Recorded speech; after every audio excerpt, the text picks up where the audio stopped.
so you know as well, if you use a magic attack, and you can charge up to 5 separate magic attacks at one time, but the instant that you...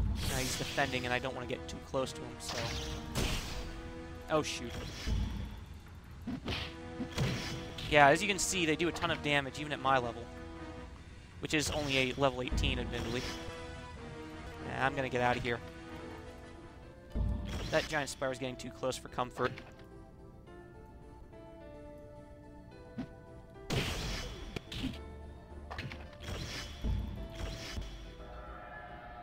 Dang it. I don't like pinning them into the corner like that.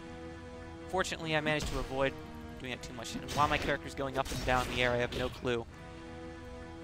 It's probably because he's stepping off that little tiling right there. Collision detection's going all strange, but whatever. If you're a weaver, you'll want to pick up the cobwebs, but I advise that you don't run out into the middle of a giant red spider kingdom and try picking up their cobwebs. They take exception to that.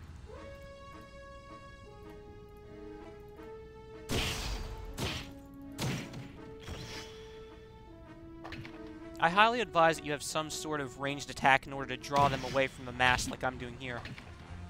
I didn't like to bring along arrows, so I just learned the Ice Bolt magic from a quest.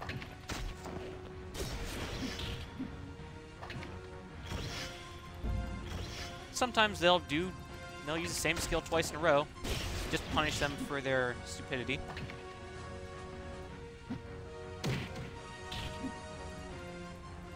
And that's the reason why I like this game. It's a lot more action-based than you might originally think. I also hope that the frame rate isn't coming through too choppy. Oh well.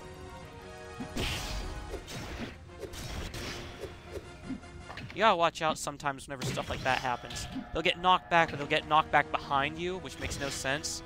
But they'll still be able to do a quick cheap shot on you before your defense skills can activate. Remember, whenever this skill over your head is pulsating, that means the skill is not activated. So don't think that you need to time it just as the thing hits you. You need to time it so that the thing stops pulsating and it becomes a solid symbol over your head just as it hits you. So if you see it flashing like that, it means it's not ready. Ooh, good. Dropped a health potion. Those are nice because they're rather expensive inside the game. Though they're fairly common if you hunt monsters for any sort of length of time.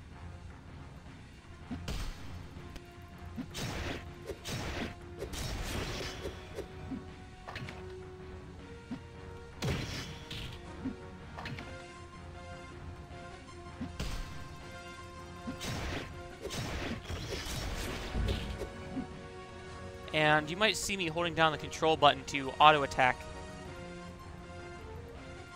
Basically, you hold control and you attack your target, and it will focus on that target and that target only.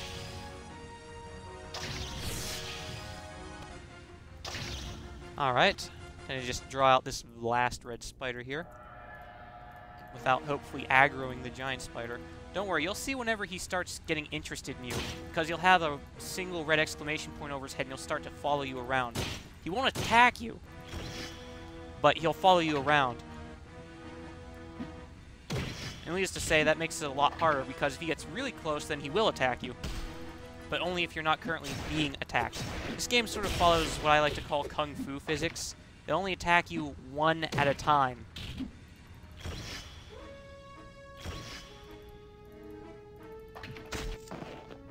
There we go. Hang on.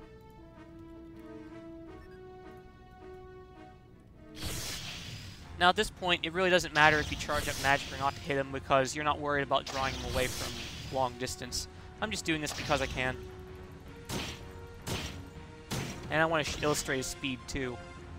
This guy moves fast. So make certain that you do not have him pinned up against a wall, because otherwise you're pretty much guaranteed to have him attack you back. You might notice that I don't want to illustrate him attacking me to illustrate how much damage he does. That's because if he gets a good string of criticals on me, he can kill me in about one combat round. It's pretty much all about using your skills properly.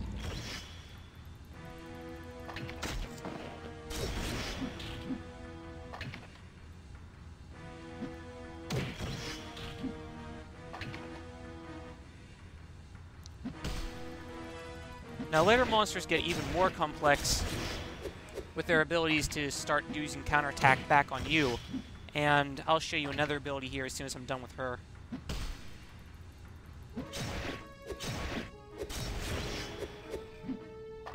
One more combat round should finish this. Ow. And there she goes. You have to watch out for critical hits while you defend. Defending is not proof against that, and it will do a good number through your defense skill, or through your defense, which is basically what you're really supposed to be using potions for.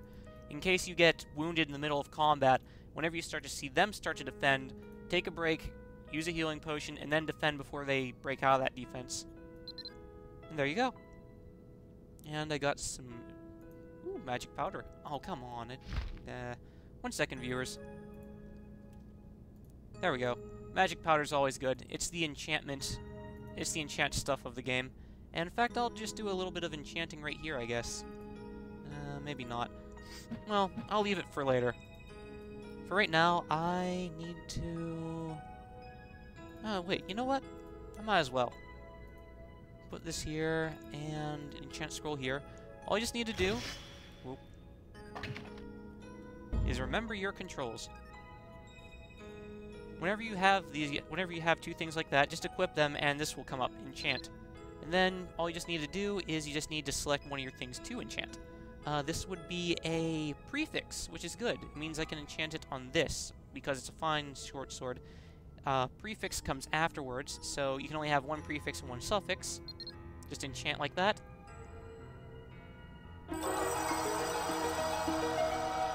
Lucky me. Oh, wait. Oh, I'm a moron. Prefixes become before, suffixes come after, thusly the pre in their name. Oh, well. At least it replaced the success type, but that really doesn't matter at all.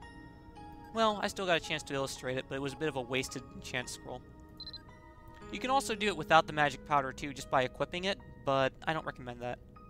Unless you're absolutely desperate, which, come to think of it, I don't have any magic powders, and I am kind of desperate, so why not? I'll illustrate how to just be able to do that. I don't know if this is wasteful or not. I haven't gotten too much in the game to do that. Oh, that's right. You can just right-click and use it. Oh, never mind, then forget that. If you do it that way, I won't get any skill from it. You can just right-click and use them without the magic powders, but you don't get any skill from it, apparently. Sorry, it's just I'm completely unused to enchanting skills. All I'm useful for is just eating, or for cooking food and fighting monsters.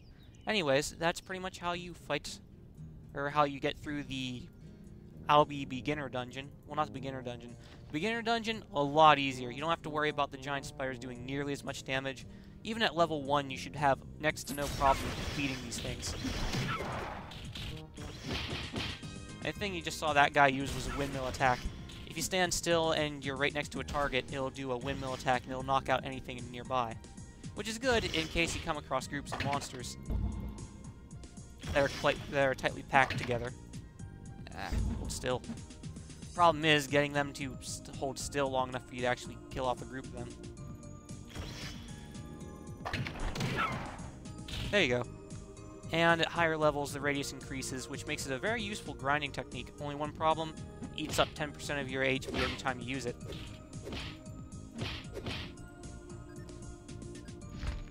Alright, I think this is safe enough of a place to be able to stop recording at.